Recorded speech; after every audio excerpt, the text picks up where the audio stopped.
Almost everyone who's familiar with the town of Wallace, Idaho, is aware that every single building in the downtown business district has been listed on the National Registry of Historic Places. And one of the more iconic of these buildings is the Coeur Hardware Company, located at the 600 block of Bank Street. In fact, all the buildings located on the south side of Bank between 6th and 7th Street are located on the very same lots that the first merchants in Wallace established their businesses on.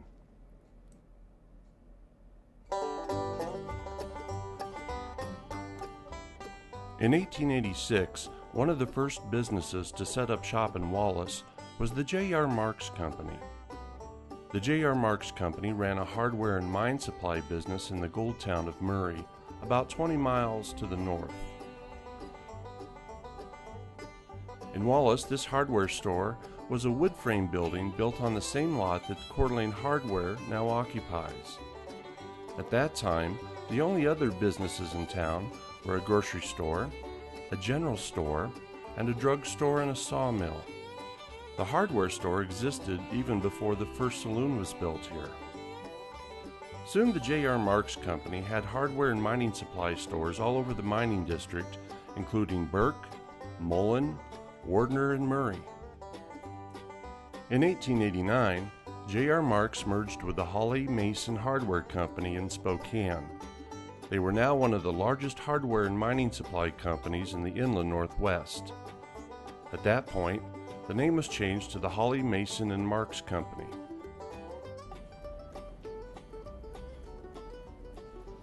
In July of 1890, a fire broke out at the Central Hotel located on North 6th Street. It soon spread to the other structures close by. All the structures at that time were wood framed. The empty lots and even the streets were cluttered with tree stumps, brush, and timber. The fire soon consumed the entire business section of Wallace. But even while the fires were still burning, store owners were using the telegraph to contact suppliers to get goods and supplies for rebuilding the town. And like other frontier towns that had burned down before, the new Wallace would be built using brick, stone, and concrete.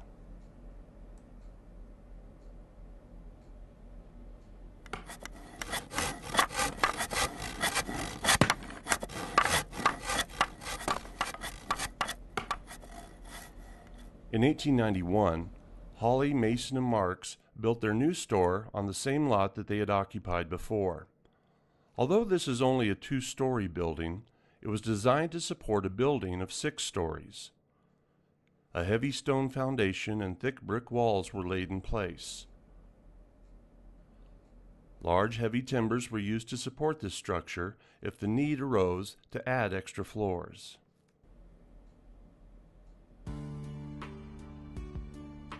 Today, though the brick archway on the first floor and the metal fire shutters have been removed, the building has maintained much of its original appearance.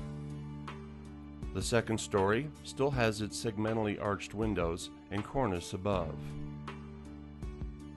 Around the back, the hardware store, along with the other buildings next to it, still look much like they originally did and still have their original metal fire door and window shutters. In 1892, the stores were incorporated under the name the Coeur Hardware Company. They took over the other 4 Hawley, Mason, and Marks outlets that were located in the Coeur mining district. In 1886, Coeur Hardware built a 2-story expansion building on its immediate east side. Today that building is occupied by the pizza factory. On the west side of the hardware store, O.C. Otterman had built a large 2-story building where he ran a clothing and dry good business on the first floor. Like J.R. Marks, Otterman had been one of the early businessmen to establish a presence in Wallace when he purchased the general merchandise store from Billy Haskins, who had come from Kingston. After the 1890 fire, he also rebuilt on his original lot, this time using brick and masonry. Today, that building is home to the Wallace Brewery.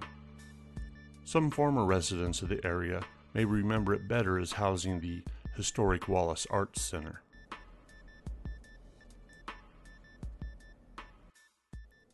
The mining, timber, and construction industry kept the hardware store a busy place. However, it was only a matter of time before disaster would once again visit. And this time, it was not just Wallace that would be affected, but the entire Coeur d'Alene district and all the industries throughout the entire northern Rocky Mountain area, covering several western states and into British Columbia, Canada.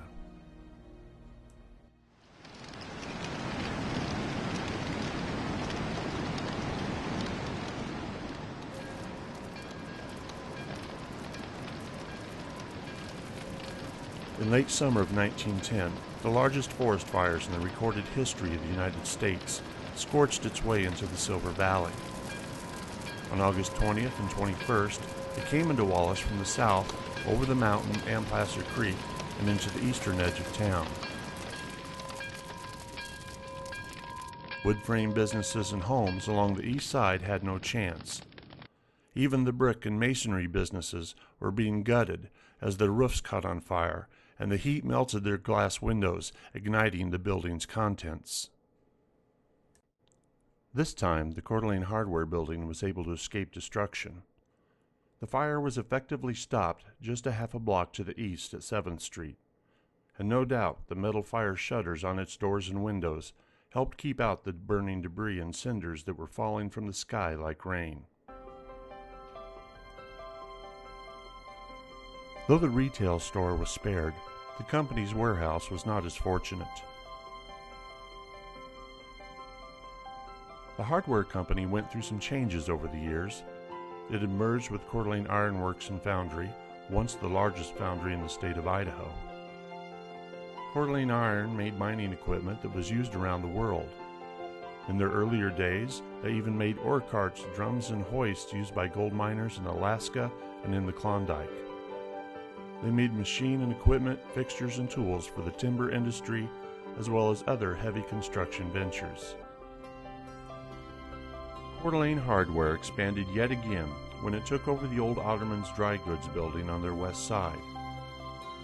The Coeur d'Alene Hardware and Foundry Company had become a superstore.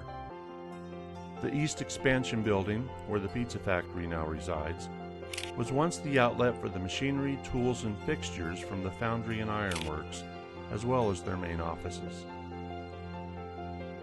The original store was now a place where you could get general hardware items, fixtures, along with household appliances, radios, sporting goods, camping supplies, guns, and ammunition.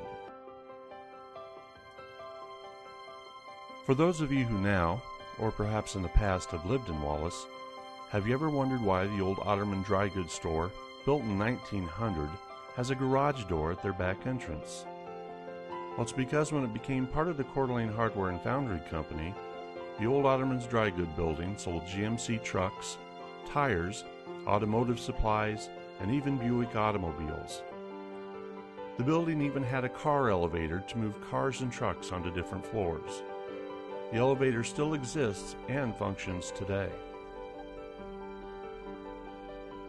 The Coeur d'Alene Hardware served Wallace and the surrounding area well through the years, but change was happening, and whether it be good or bad, all things must come to an end.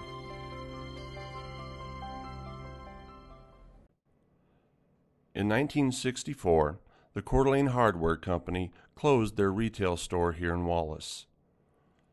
Over the years, it has housed several different antique stores, and today it is home to the Price Tag Antique and Collectibles and the Silver Tea Room.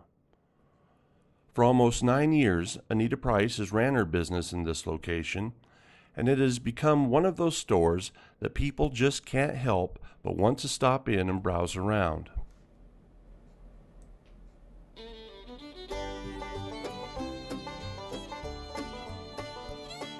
Walking inside, it's easy to see this building's hardware store past.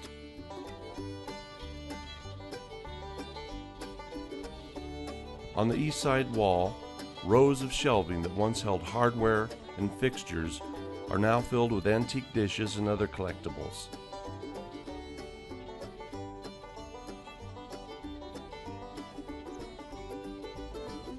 The high ceiling with its tall support pillars still retains its original tin roofing. And some of the cubby holes that once held various tools and supplies still are filled with tools.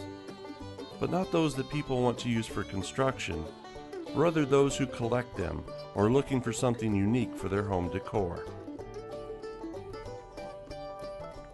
Out front, people once looked in the window and saw fishing and camping supplies. Today, they can look in and see the elegant dishes and table settings of the silver tea room.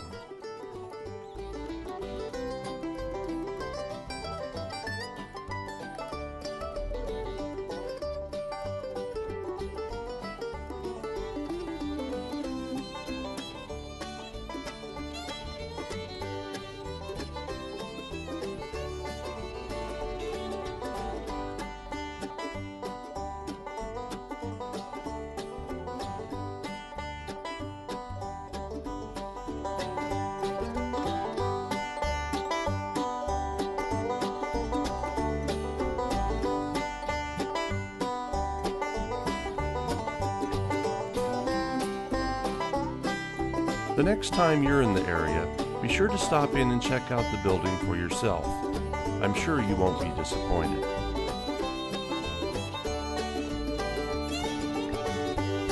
For more information on the price tag and silver tea room, visit them online at www.priceantiques.com. If you're interested in seeing more historic photographs of Wallace and other locations around the Silver Valley, visit us online at www.facebook.com/historicwallace and like our page. This will keep you updated on our new postings and updates we do in the future.